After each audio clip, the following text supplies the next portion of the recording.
ethical and environmental concerns. Is the quality of civet coffee worth its sky-high price? This is still a matter of endless debate. To many, it seems that the high price of civet coffee is only to serve the upper class, who are satisfied with spending a large amount of money on a classy drink at their lavish parties. Coffee companies worldwide still market Kopi Luwak through this fascinating wildlife story, many arguing that there is only about 500 kilograms of Kopi Luwak annually, a scarcity that justifies the price. It's a retail giant. But in fact, although no exact figures are available, farmers in India, Vietnam, China, and the Philippines have also jumped in, with as little as 50 tons, possibly even more. Figures on Indonesia's annual civet coffee production can vary widely from internet sources. However, one thing that has always been confirmed is that supply cannot keep up with demand, thus pushing prices higher. A consequence is that more and more fake luwak coffee is mixed into the market, preying on the desire to enjoy Indonesia's famous coffee, especially for tourists to Bali. In fact, today, it is impossible to find real wild Kopi Luwak, nearly all of them coming from civets kept in captivity with conditions of care, which deserves condemnation. Some people are so curious and so famous for its luxury that they completely ignore how civet cats are actually treated. When the Asian luwak civet roams in the wild, they consume coffee berries as part of their omnivorous diet. However, due to the high profits and high demand, most of the civet coffee on the market today is harvested from farms. The luwak are suddenly exploited by humans to make money, with terrible living conditions on the farms. They are trapped in closed cages with no space to move, and can even be force-fed only coffee to maximize profits. This greatly affects the health of the luwak because coffee alone does not help them receive the necessary nutrients. The coffee berries that the luwak are force-fed are not always the ripest and sweetest as they would have been able to select for themselves in the wild, thus greatly affecting the quality of the coffee. A BBC undercover investigation revealed in 2013 how coffee from caged civets in inhumane conditions ends up labeled as wild civet coffee in Europe.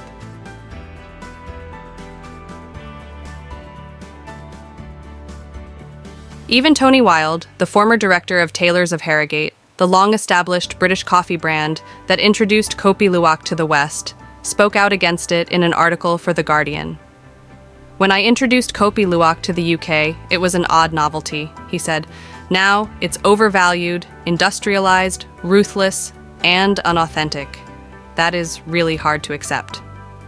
The first time I read a description of Kopi Luwak was in 1981, in short, in National Geographic magazine.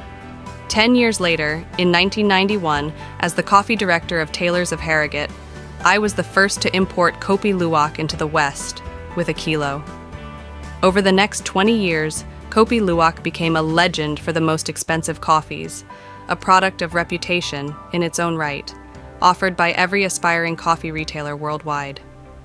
World, appearing on CNN News, hit media shows, and The Bucket List, a Hollywood movie.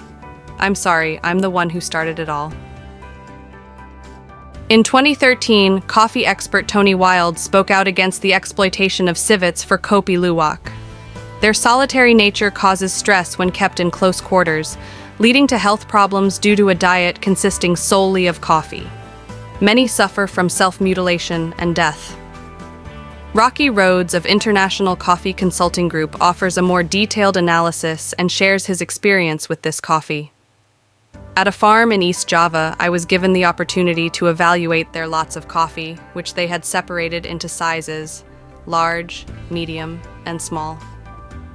On this farm were caged luwaks that fed on the exact same coffee, which was also included in the cupping. After cupping the 4 samples, it was apparent that luwak coffee sold for the story, not superior quality. Ethically certified civet coffee is hard to find, a challenge not only in Indonesia, but around the world. Furthermore, no certification program exists to ensure that Kopi Luwak coffee labeled wild is authentic.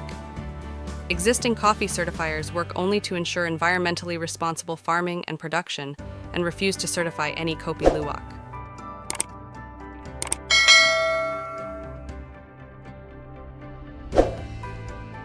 No certification scheme exists to ensure that coffee labeled wild is actually that. And other coffee certifiers working to ensure environmentally responsible farming and production refuse to certify any Kopi Luwak whatsoever.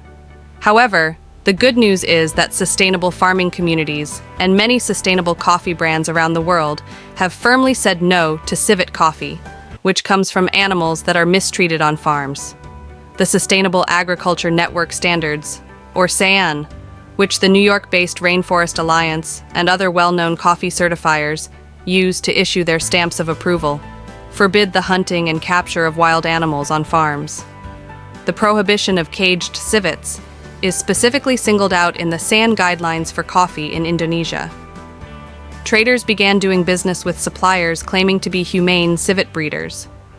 The supplier states that all their farmers are trained and supervised not to mistreat the civets. The coffee market sees this move as a positive, especially since farmers are paid 10 times more than they would have previously kept civets in cages, thanks to a certified supply chain. This, perhaps, has made the rich feel less guilty.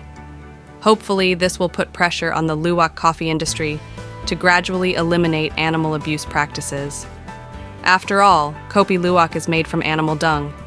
It tastes terrible, is expensive, and is not the best experience for the animals that produce it. So, what exactly is it that people are responding to?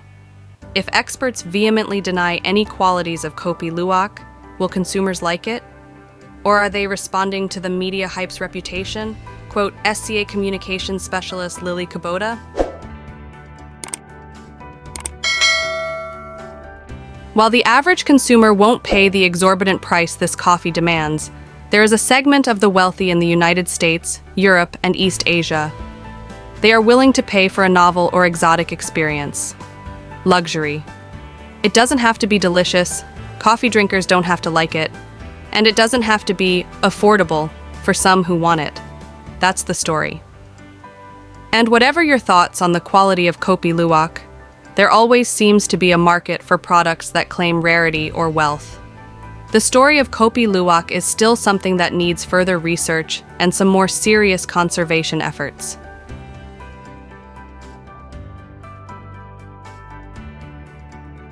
The Kopi Luwak trade is lucrative, and civets are not the only victims, with countless other crap coffees now popping up around the world. From Thai elephant dung to Brazilian jacuzzis and bonobo monkeys, all getting a good press to feed the insatiable appetite of consumers.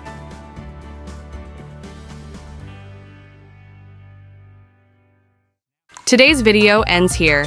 Don't hesitate to leave a comment below to let me know if you liked this video. Please share the love and give it a thumb up, as well as hit the subscribe button so you never miss an update from us. Thanks for watching and see you soon. Bye-bye.